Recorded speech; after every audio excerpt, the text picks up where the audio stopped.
안녕하세요. TV 책방 북소리 진양입니다. 안녕하세요. 이창현입니다. 네. 저희 프로그램이요. 반응이 네. 갑자기 확 뜨거워지거나 아니면 저희 컨텐츠가 한 100만 뷰 정도의 조회수를 기록한다. 뭐 10만 부가 아니라 100만 뷰요? 아이고, 10만 부는 너무 귀찮아요? 네, 좋습니다. 네. 진행자로서 뭔가 우리도 이제 요즘 시대에 맞게 공약 같은 거 한번 내건다면. 프로그램 개념이 좀 바뀐 것 같은데 알겠습니다. 그럼 제작진들에게 제가 네. 수제 생맥주, 수제 맥주와 소세지 쏘겠습니다. 좀 약하지 않나요? 교수님. 더 할까요? 네. 그러면 한우 등심으로? 좋습니다. 그 정도는 네. 해주셔야 되지 않을까 싶은데, 제가 뭐 이런 말씀을 드리는 게요. 자신이 출연한 영화의 관람객 수가 1,200만 명을 돌파하면 마블리, 배우 마동석 씨에게 명치를 아주 세게 맞겠다는 명존세라는 공약을 내건 배우가 있습니다. 교수님 아시겠습니까? 뭐 명존세라는 얘기는 들어봤는데 네. 또 그렇게 얘기했다가 나중에 정작 네. 맞을 상황이 되니까 네. 뭐 이렇게 관람객 들어가는 것을 막았다 이런 얘기도 들리는 것 같아요. 예, 여기 굉장히 큰 사회적 코드가 있는데요. 일단 네. 명존세란 말도 알아들어야 되고요. 네. 마동석 씨에게 맞겠다고 한 의도도 알아야 되고요. 그러니까 이 작품이 아마 이제 부산행으로 제가 생각을 알고 있는데 네. 얼마나 악역이었는가, 얼마나 얄미운 역이었는가. 네, 그러면 까지 누군가 포함해서 떠오릅니다. 네, 아마 정말 반가워하실 것 같습니다. 사회적 발언도 서슴치 않은 우리가 사랑하는 배우 직접 스튜디오에 모셨습니다. 어떤 분인지 먼저 영상으로 보시겠습니다.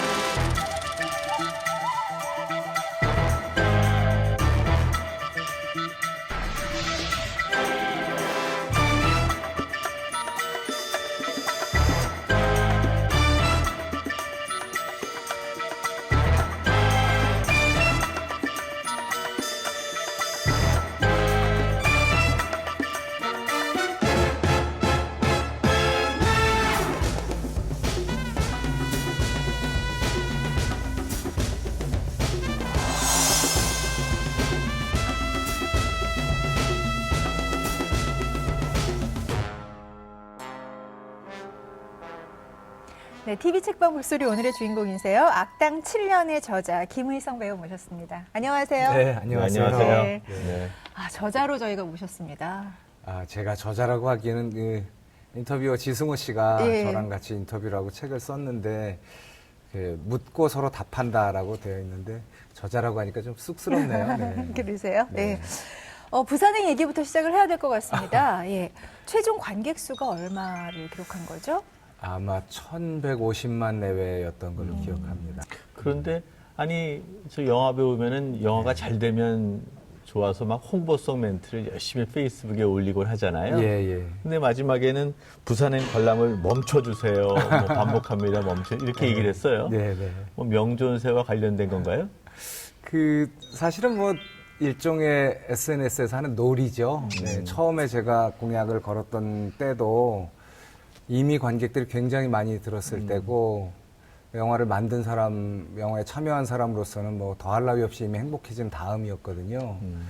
그리고 계속해서 이 영화에 대한 이야기들이 사람들 사이에서 오가고 있을 때라서 뭔가 좀 재밌는 일들을 만들고 사람들이 그걸로 즐길 수 있게 해보자라는 생각이 들어서 1200만이 되면은 한 대 세게 맞겠다라는 공약을 했었고 1200만이 가까워질 때쯤에는 그것도 역시 뭐 농담이죠. 이제 출연 배우가 관람을 멈춰달라고 얘기하는 게 얼마나 웃기는 일이겠어요. 그래서 그냥 그런 놀이를 하면서 같이 좀 즐겼던 것 같아요. 네. 그래서 결국은 명존세를 회피하지는 못했죠, 결국.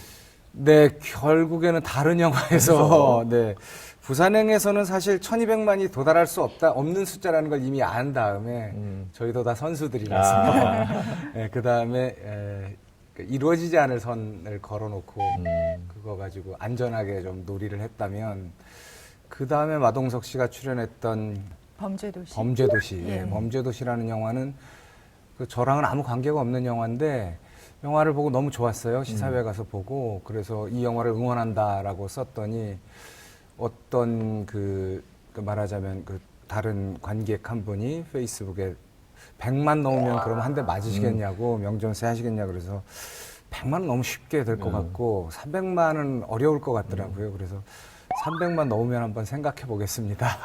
라고 말했는데 그 영화가 그 상상을 깨는 흥행을 해버렸어요. 그래서 뭐 그냥 300만, 400만 막 올라가서 그렇다면 이것도 역시 또 이 범죄도시라는 영화가 더 잘 되게 힘이 받는 재밌는 이벤트를 한번 해보자. 그래서 동석 씨한테 연락을 해서 우리 그럼 한번 할까? 그렇게 해서 그런 동영상 같이 때리고 맞는 동영상을 찍었는데 또 어마어마하게 많은 사람들이 보고 아마 영화 흥행에도 작게나마 일조는 했던 것 같다고 생각합니다. 저는 이제 배우들이 자신을 사랑하는 팬들에 대한 어떤 서비스 네. 그리고 친밀감을 높이기 위해서 여러 가지 고민들을 많이 하는데 그중에 이제 김유성 씨가 SNS라는 매체를 통해서 정말 재밌게 함께 놀아준 어떤 좋은 예가 아닌가 하는 생각이 들었어요. 부작용도 좀 있는 것 같아요. 어떤 그- 부작용이요? 그냥 저는 없어지고 네. 저를 보면 뒤에서도 명존세 언제 맞을 거예요? 이렇게 부르시고 길에서도 그래서 야, 난 이거 명치를 맞는 사람으로서만 기억되는 거 아닌가 그런 걱정도 되더라고요. 그럴 리가 있겠습니까? 네. 악당 7년이라는 인터뷰집을 내셨습니다. 근데 사실 이게 내 얘기를 한 것이고 그걸 기록에 남기는 거잖아요. 네. 사실 쉽지 않은 작업이라는 생각도 들거든요. 네.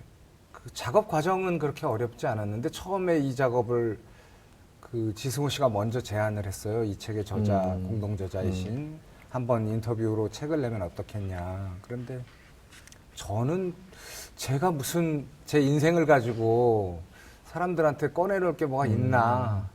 그 실패도 많고 부끄러운 일도 많은 그런 삶이고 그 조연 배우로서 근근히 생계를 이어가는 그런 사람인데 내 이야기가 사람들에게 무슨 의미가 있을까 그런 걱정을 좀 했었어요. 그런데 제가 어떻게 보면 비루한 인생이라고도 할 수 있고 그냥 평범한 인생이라고도 할 수 있지만 저 자신이 현재 굉장히 큰 행복을 느끼면서 살고 있거든요. 그랬을 때 그 이야기 과정에서 이게 뭔가 이 행복의 그 근원은 무엇인가라는 게 좀 드러날 수 있다면 저도 잘 모르지만 그러면은 그런 걸 독자들과 같이 나눈다면 그건 의미 있지 않을까 그런 생각이 들었었어요.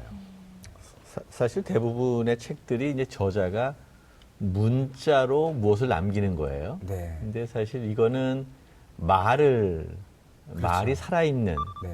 그 말을 그대로 기록했다는 데 의미가 있고요. 네. 또 누가 질문하느냐에 따라서 내용이 달라질 것 같은데 네.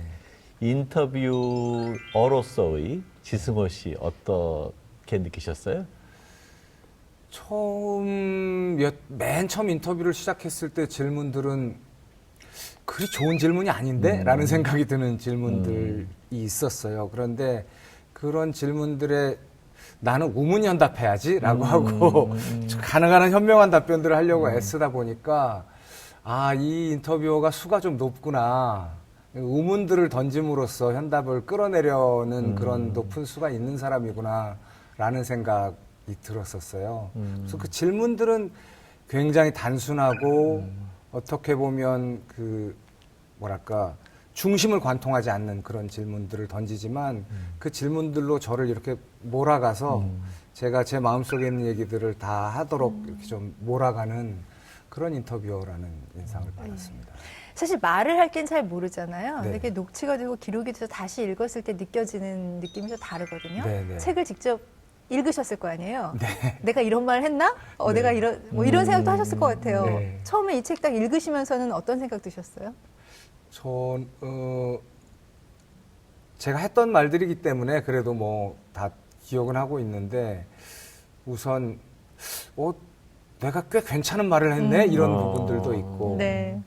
그리고 무엇보다도 사실 말에는 실수가 굉장히 많잖아요. 그렇죠. 근데 네. 제가 인터뷰를 해보면 보통 때 인터뷰를 해보면 이 실수까지 그대로 기록해서 저를 너무 부끄럽게 만들거나 아니면 그 제 생각의 요점이 아닌 부분으로 요약을 해서 제가 다른 사람처럼 만들거나 이런 경우가 많았는데 그냥 거의 그대로 제가 한 이야기들을 다 기록한 것처럼 돼 있으면서도 이 이야기를 묘하게 제가 참 조리 있게 얘기한 것처럼 풀어준 것이 지승호 씨 정말 솜씨가 있는 인터뷰구나. 그 생각을 읽으면서도 다시 한번 했습니다. 그렇군요. 사실 좋은 음식들 보면 원재료의 맛이 살아있을 때 좋은 음식이잖아요. 네. 이렇게 인터뷰한 책은 인터뷰한 사람들의 어떤 이 솔직한 그런 내용들이 그대로 살아있을 때 네. 아름다운 책이 되는 게 아닌가 생각이 드는데 생각보다는 그런 것 같고요. 자, 그럼 이제 악당 7년 안으로 들어갈 텐데 이제까지 맡은 악당들 시리즈가 있을 텐데요. 네. 몇 가지 내가 맡았던 악당들 뭐 이런 이야기를 좀 한번 해주시죠. 악당 배역 한번 정리해 볼까요? 그렇죠. 네, 영어랑. 이제 좀 뭐 인상적이었던 것들을 이야기하자면 우선은 영화 데뷔하고 나서 처음으로 좀 인상을 남겼던 게 관상이라는 영화의 상명의 역할을 맡았을 때라고 진짜 생각하고요. 무서웠어요. 네, 이제 역사적인 악당을 네. 네. 맡았었죠. 피도 눈물도 없는 그리고 권모수 씨가 뛰어난. 그리고 관객 여러분들은 많이 모르실 수 있지만 소수의견이라는 용산 참사를 다뤘던 영화가 맞아요. 있었어요. 그 법정 영화에서 그 사건을 조작하는 검사 역할을 맡았었어요. 그 홍재덕 검사라는 역할을 맡았는데 그 악당 역할은 제가 가장 좋아하는 캐릭터고요. 뭐 남영동에서는 고문 경찰, 네. 그다음에 또 수탁의 국정원 간부. 정말 이렇게 좀 뭔가 좀 배운 나쁜 사람 역할들, 특히 부산행에서 좀 정점을 찍었죠. 그렇죠. 많은 사람들을 이 좀비에게 밥으로 주고 대기업 혼자 상무. 살아남으려고 하는 그런 역할들. 아유, 참 못된 거 많이 했네요. 근데 저는 김희성 씨의 악역이 좀 특별하다고 느끼는 게요. 그 악역 자체의 그 캐릭터를 그 안에서 소화해내는 것도 그렇지만 이렇게 카메라가 이렇게 딱 잡았을 때, 저 사람 진짜 나쁜 사람 같아. 맞아. 저 눈빛 진짜 무서워. 저 사회에서 저런 사람 만나면 어떻게 막 이런 공포가 느껴지는. 그러니까 흔히들 이제 이런 얘기를 하죠. 씬 스틸러라고. 네. 그런 어떤 그 강력한 힘이 있는 얼굴을 가진 배우가 아닌가 하는 생각을 좀 하거든요. 이제 선택을 당하시는 거잖아요. 네. 감독들은 나한테 왜 이런 역을 맡길까? 뭐 이런 생각 해보신 적 있으세요? 네, 생각 많이 해봤고, 왜냐면 배우는 캐릭터가 다니까 내가 어떤 캐릭터를 연기하느냐가 배우는 다이니까요. 곰곰이 생각해보면 그 주인공이 아닌 경우에 영화에서 40, 50대 남성이 긍정적인 역할을 맡는 경우가 거의 없더라고요. 그렇죠. 네. 그건 사회적으로도 그 40, 50대 남성들이 악당의 역할을 좀 하고 있고 특히 좀 가지고 성공한 사람들은 그 악당이거나 악당으로 네. 비춰지는 경우들이 많으니까 영화 안에서도 그런 배역들이 주류를 이루더라고요. 그래서 거기다가 뭐 저는 잘 모르겠지만 어떤 사람들은 저한테 글 좀 읽은 것 같은 악당이다 그런 얘기들을 하는데 그게 한국 영화에서 그런 어떤 틈새가 저한테 주어진 거 아닌가 그런 생각 들고 처음에는 왜 악역을 많이 할까라고 고민도 했었지만 뭐 이렇게 쭉 해서 제가 어떤 그런 이미지를 갖게 된다면 고정된 이미지를 갖게 된다면 이 이미지를 반전해서 뭔가 재밌는 방법으로 쓰고 싶어하는 사람들도 또 생기지 않을까 그런 생각을 하고 있습니다. 네. 연극하고 영화할 때 그 극중 배역이라는 게 페르소나라고 얘기하잖아요. 네네. 근데 계속 악역 맡으면 네. 자기의 삶, 배우의 일상적 삶도 좀 그렇게 바뀌지 않던가요? 저는 뭐 그렇지는 않습니다. 아, 그렇습니까? 아유 그렇게 되면 큰일이겠죠. 하여튼 뭐 시청자 여러분 오늘 뵈니까 네. 악당 7년인데 되게 악당 같은 모습은 없고 친한 친구 같은 느낌이 듭니다. 오히려 영화에서 이렇게 스트레스를 좀 풀 수 있어서 아. 네, 악한 부분, 제 마음속의 악한 부분을 카타르시스로. 털어낼 수 있어서 네. 학창 시절에는 어떠셨어요? 공부 잘하는 학생이었어요. 공부 열심히 안 하는데 좀 성적은 좋고 아이들이랑 어울려서 놀기도 많이 하고 그냥 그런 좀 평범한데 공부 조금 잘하는 학생. 이분이 사실 이렇게 타고난 얄미운 캐릭터가 있구나라고 느낀 게 뭐냐면 공부 별로 안 하는데 되게 잘하는 학생. 가다 보니까 대학 갔는데 서울대 갔고. 네. 좀 악동 이미지도 있고 좀 얄미운 이미지도 좀 있고 그러셨어요? 예, 젊었을 땐 더 얄밉고 네. 더 미운 사람이었던 것 같아요. 제가 그러니까 깐죽깐죽하고 네. 잘난 척하고 네. 그런 젊은이였어요. 그러니까 젊은 사람들이 그렇죠, 뭐 사실. 네. 감독들이 눈이 있어요. 그러니까 이제 극중 인물을 선택함에 있어서 늘 보는 대로 선택하는 거. 예.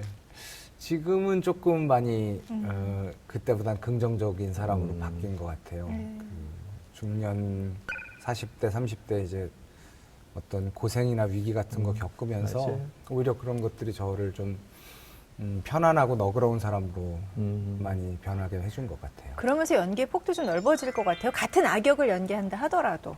제가 한 중간에 한 10여 년의 공백이 있었어요, 연기자로서. 그 전에는 악역을 거의 하지 않았죠. 젊은 남자로서 뭐 이렇게 그런 나약한 역은 했지만 악역은 아니었는데 그리고 나서 다시 연기하는데 걱정을 좀 했었죠. 연기의 공백이 크면은 어떻게 다시 연기를 할 수 있을까. 이게 너무 낯설 것 같고. 그런데 연기라는 건 참 좋은 것이 그냥 사는 것만으로도 연기가 좀 늘더라고요. 그렇죠. 네. 나이를 그냥 먹는 것만으로도. 네.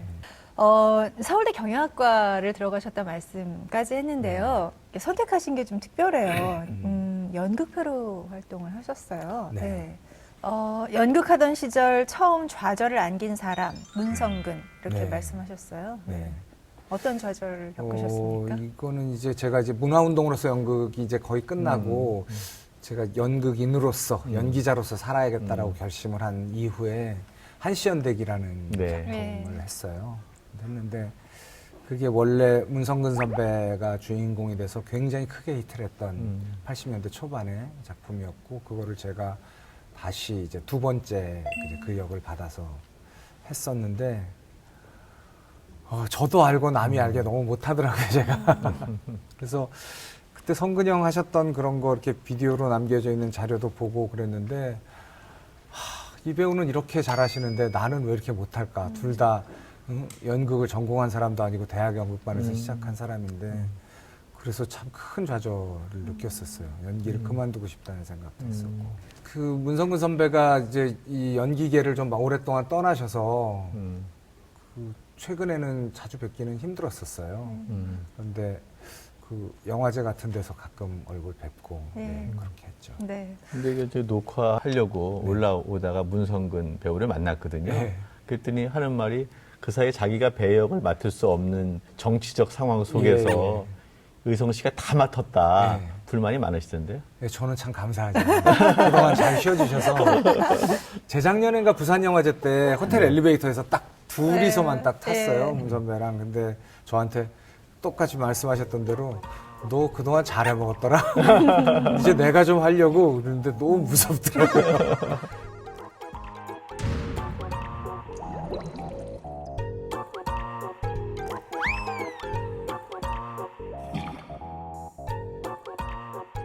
애가 건방지잖아요. 지 맘대로 댕기는 애라서 이제는 좀 경쟁자로서 저걸 잘 째려봐야 되지 않나. 제가 연기를 너무 오래 안 해서 악역 그러면 또 김희성한테 배워야죠. 이제 사회 활동 좀 많이 해라. 나 좀 부르지 않게. 그러니까 우리 국가 공동체가 잘 가는 데 있어서 여러 가지 활동들이 많이 필요할 텐데 이제 그걸 당신이 맡아서 열심히 해주기 바랍니다. 그 안에 담이 어떤 게 굉장한 격려 같은 게 있다는 생각이 좀 드는데. 근데 그분은 격려도 되게 무섭게, 저보다 훨씬 무서우시거든요. 아, 그러세요? 격려도 네. 되게 차갑게 하셔서 이게 격려인지. 예. 또 보니까 90년대 초반에 SBS의 머나먼 송바가 아, 네. 뭐 거기서 이제 중요한 역할을 했었고 우리의 기억에는 96년도 홍상수 감독의 돼지가 우물에 빠진 날 이거는 정말 잊을 수 없는 것 같아요. 그 영화 장르도 그렇고 그 극중 인물도 그랬던 것 같은데 어떤 기억을 갖고 계십니까? 영화 찍는데 되게 이상하더라고요. 그동안 찍었던 영화랑 너무 다르게 달랐죠. 찍어서 이상했고 결과물을 보니까 너무 즐거웠었어요. 너무 재밌고 와 이런 영화를 이렇게 만들 수 있구나라는 생각이 들었고 소수이긴 하지만 영화 팬들 굉장히 열광했었고요. 근데 저는 개인적으로는 그 영화를 찍고 나서 굉장히 큰 후유증을 겪었어요. 아, 영화는 다 이래야 되는 거고, 연기는 다 이렇게 해야 되는데, 그동안 했던 거는 몽땅 쓰레기야. 막 이런 젊은 마음에 그런 생각이 들더라고요. 그 영화에 참여하고 그 결과물을 본 그 충격이 너무 커서. 그래서 이런 뭐랄까, 현실 영화 세계에 적응을 다시 해나가는데 좀 어려움을 많이 겪었고, 제가 연기를 중단하게 된 이유 중에 하나, 큰 이유는 아니지만 여러 가지 이유 중에 하나이기도 했었어요. 네. 그런데 그렇게 이제 영화도 하고 새로운 각성도 돼서 과거에 출연했던 영화들이 다 싫어지기도 하고 뭐 이랬던 시기가 있는데 베트남을 가세요. 네. 먹고 살 길을 찾아서 이렇게 떠돌았다가 더 맞는 표현인 것 같아요.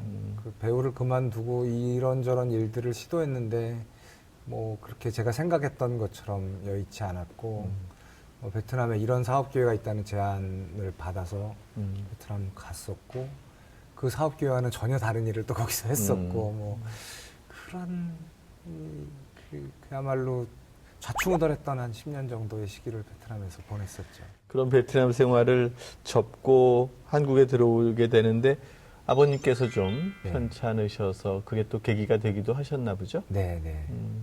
그 돌아오던 해 2010년 겨울부터 2011년 봄 사이에 굉장히 많은 일들이 있었어요. 제가 베트남에서 돌아와서 정말 그야말로 말뜻 그대로 무일푼이었고 다시 돌아가겠다는 생각을 가지고 있었어요. 뭔가 다시 돌아갈 만한 자금을 좀 만들어서 투자를 받아서 다시 베트남 돌아가서 바닥에서부터 다시 일을 해보겠다. 기다리고 있는 사람들도 있었고 저랑 같이 일했던 사람들 그래서 금방 돈 만들어 올게 그러고 한국으로 돌아왔었는데 뭐 그런 일들이 잘 이렇게 지체되는 과정에서 저희 아버지가 많은 판정을 받으시고 아버지 간호하면서 병원 모시고 다니면서 그냥 시간들을 쭉 보냈었어요. 책에 보니까요, 네. 지승호 씨가 이렇게 질문을 했어요. 아버님께서 남기신 유언이 좀 특별한 것 같아요. 아버님께서 돌아가실 때 재밌게 살아라 라는 말씀을 하셨다. 네. 근데 평소에 연기하시는 것에 대해서 탐탁치 않아 하셨던 아버지다 라는 말씀을 좀 하셨던 것 네. 같고요. 어떻게 답을 하셨냐면 김희성 배우가 이 질문에 대한 답을 책에 수록한 대로 제가 좀 읽어드릴게요. 돌아가시기 전날 그런 말씀을 하시더라고요.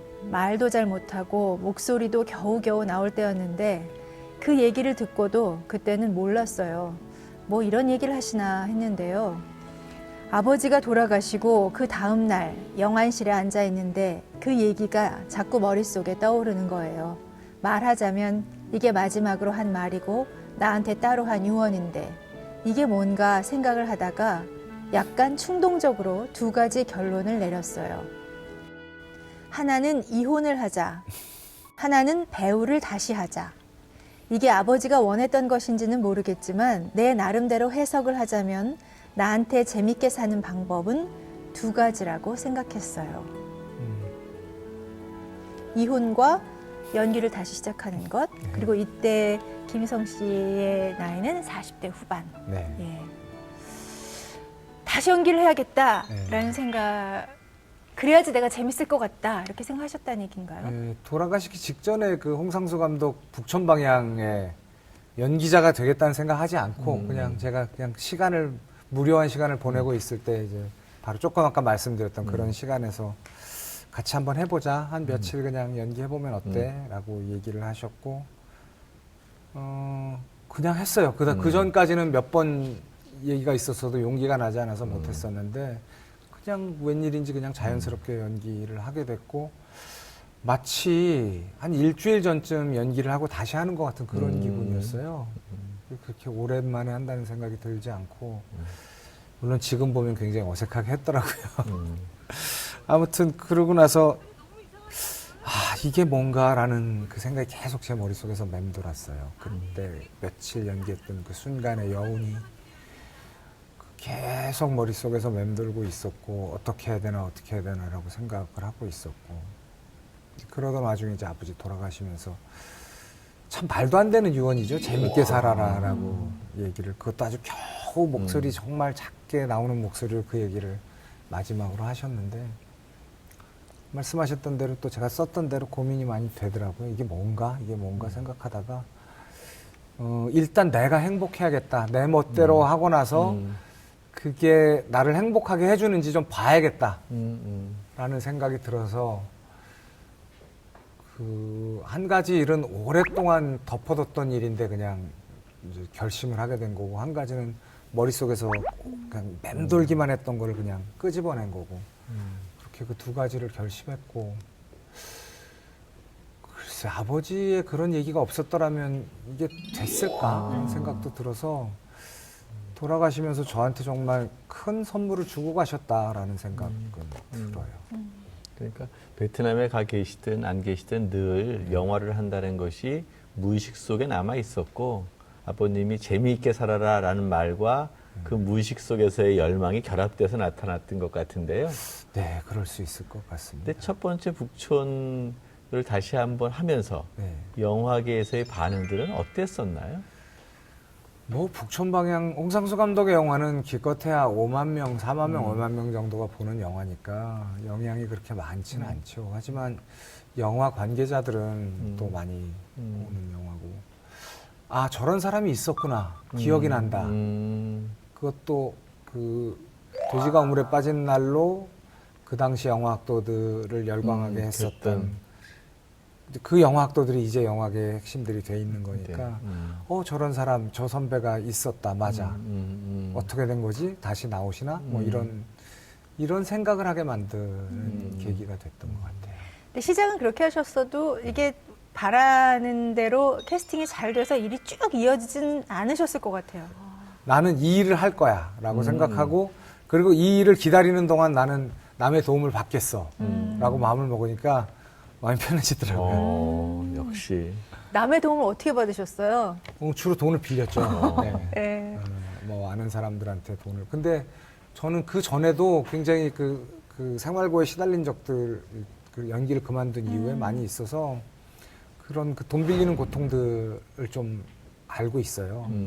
근데 굉장히 고통스럽거든요. 누워서 핸드폰을 이렇게 들고 핸드폰 주소록에 맨 처음부터 끝까지 쭉 봐요. 쭉 보면서 누구에게 전화를 하면 이 사람이 나에게 돈을 좀 빌려줄 수 있을까. 그리고 아무한테도 못하고 다시 처음부터까지 또 보고 막 그런 기억들이 있죠. 이제는 그때 그 몇몇 분들한테 부탁드렸던 빚 네, 다 갚으셨죠? 네, 다 갚았습니다. 마지막에 권혜요 씨의 네. 돈이었다고 하는데 무슨 사연이 있는 겁니까? 그 권혜요 씨는 저랑 가까운 친구예요. 동갑내기고 연기를 처음 시작했던 무렵부터 쭉 친구였었고, 이 친구는 굉장히 바른 사람이에요. 아무튼 그 이제 다시 배우가 되겠다고 결심을 하고 그 권혜요 씨 집에 놀러 가서 그 와이프랑도 제가 잘 알거든요. 그래서 셋이서 같이 밤새워서 술을 마시고 나오는데 저한테 봉투를 하나 주면서 야, 놀려면 돈이 있어야 돼. 그러면서 탁 봉투를 하나 주는데 굉장히 큰 돈이 그 안에 들어있었어요. 생각하지 못한.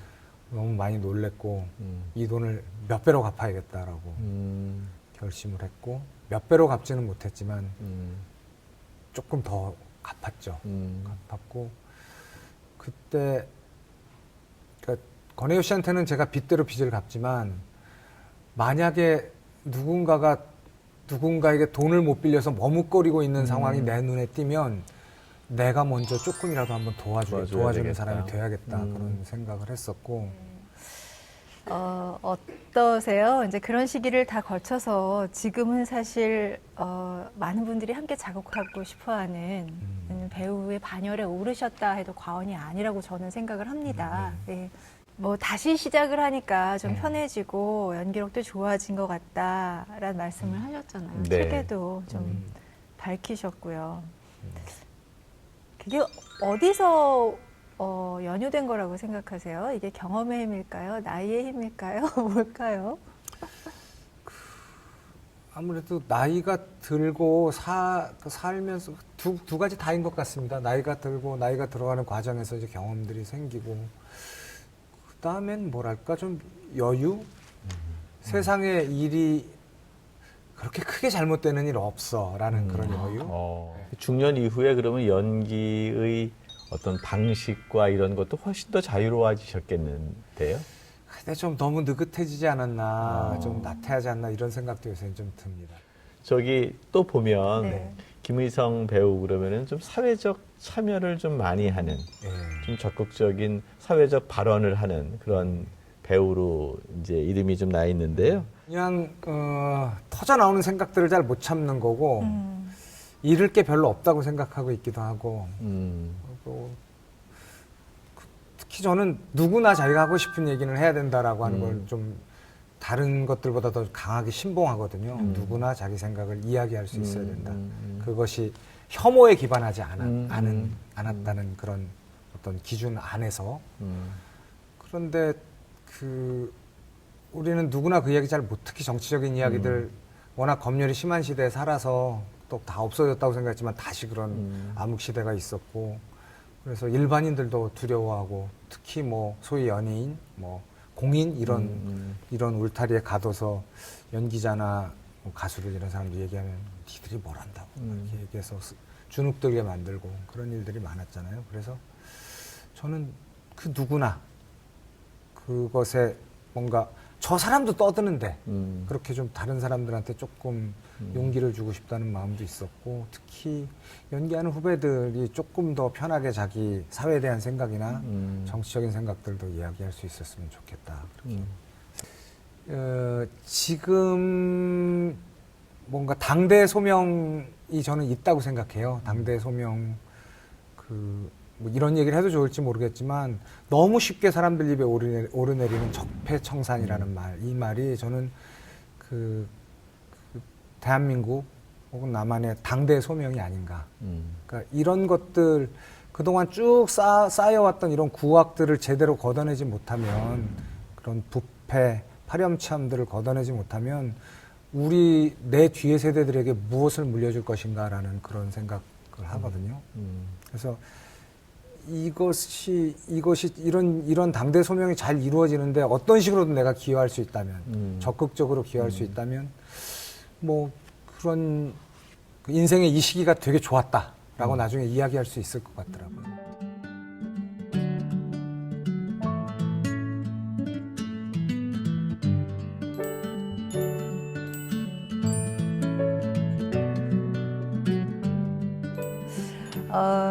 제 한 예능 프로그램에 출연을 하셨는데 이렇게 사적인 이야기를 하셨어요. 2번 결혼하고 2번 이혼하고 그리고 현재는 여자친구와 함께 살고 있다. 이것도 어떻게 보면 좀 특별한 선택이시라는 생각이 드는데요. 김희성 씨가 생각하는 어떤 사랑? 어떤 거라고 생각하세요? 글쎄 진짜 막 이렇게 가슴 막 뛰는 그런 사랑을 해본 지는 굉장히 오래돼서 왜 그런 이야기들을 많이 하잖아요. 이제 저희 또래들은 그 가슴이 뛰어본 지가 언제냐. 그거 다시 한번 겪어보고 싶다 이런 소리들을 하는데 저는 이제 나이 많이 들어서 지금 제가 좋아하는 여자를 만났고 그분도 나이가 저보다 2살밖에 차이 안 나기 때문에 같은 세대에 이미 이제 같이 50이 넘어가 있는 상태가 됐어요. 그랬을 때 뭐 그런 젊은 시절에 그런 가슴 뛰고 그다음에 연애 초기에 그런 뜨거움 막 애틋함 안 보면 너무 보고 싶고 보면 떨어지기 싫고 이런 마음들은 그런 마음들도 사실 젊을 때도 한 6개월 지나면 시들해지잖아요. 오랫동안 그 한 사람과 이렇게 지내보셔서 잘 아시겠지만 과연 뭘까? 그러면 그 다음은 재미없는 거를 그냥 참아내는 건가? 이런 고민들을 많이 했는데 요즘에는 사랑이라고 하면 그런 가슴 뛰고 뭔가 녹아버릴 것 같은 그런 뜨거움만큼이나 서로가 지키는 의리 그리고 서로가 서로를 책임지는 그런 양상 이런 것들도 똑같이 소중한 거 아닌가. 이 소중함도 충분히 지킬 가치가 있고 이런 것들이 우리를 이제는 지탱해주는 힘이다라는 생각들을 요즘 많이 합니다. 어떻게 보면 이제 사랑에 대한 어떤 그 생각 이게 좀 달라지셨다. 생각이 늙은 거죠, 이제. 예, 그런 생각도 들고요. 근데 저는 그걸 여쭤보고 싶어요. 그러니까 관계를, 그러니까 정리를 하신 거잖아요. 네. 그러니까 결혼을 하고 이혼을 하고 어떤 그런 과정은 법적인 관계, 서약의 관계였는데 네. 지금 여자친구와 사랑하지만 함께 살고 계시지만 네. 법적인 관계를 선택하시지는 않았어요. 네, 근데 네. 그게 어떤 의도가 있으세요? 너무 많이 해서 이제. 서류 그 칸이 모자랄까봐. 반농담이지만. 네.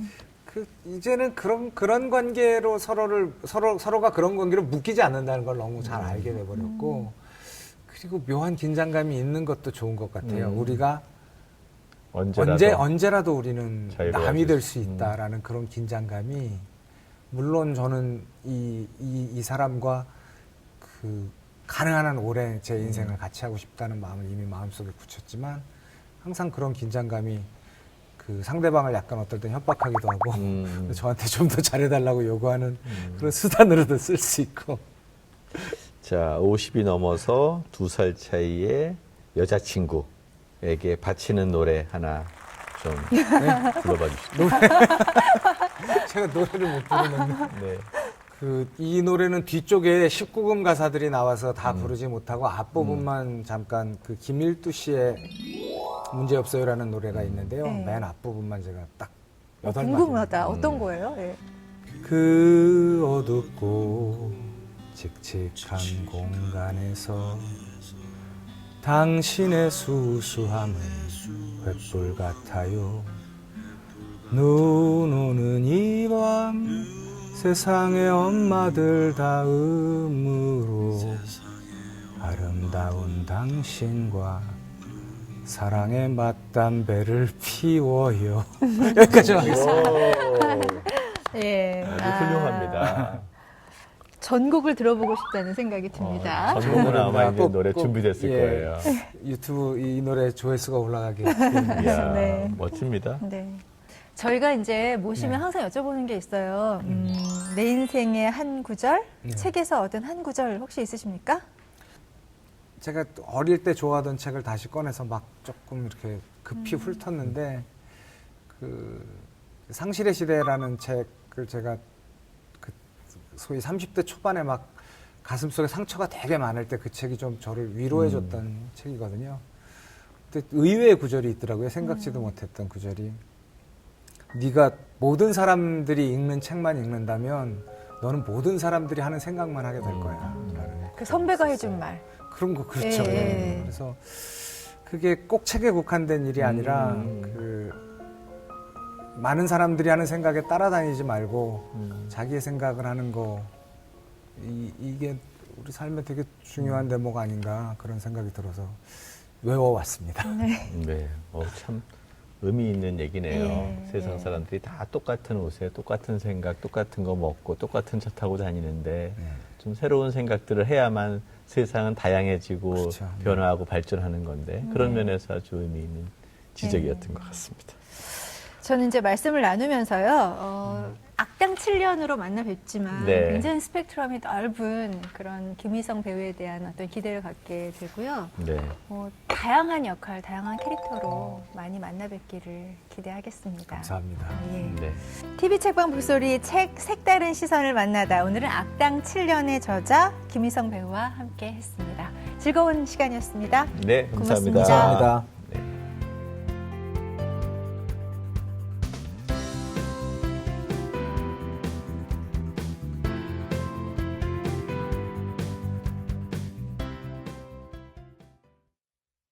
정말 좋아 그댈 볼 수 있어 좋아 누가 뭐라 해도 난 뒤따라 걸어간다 힘겨운 내 삶에 찾아온 그대 날 웃게 해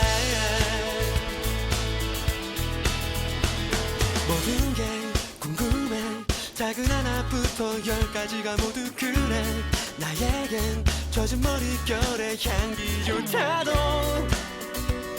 커다란 의미로 느껴지나봐 너를 알아봐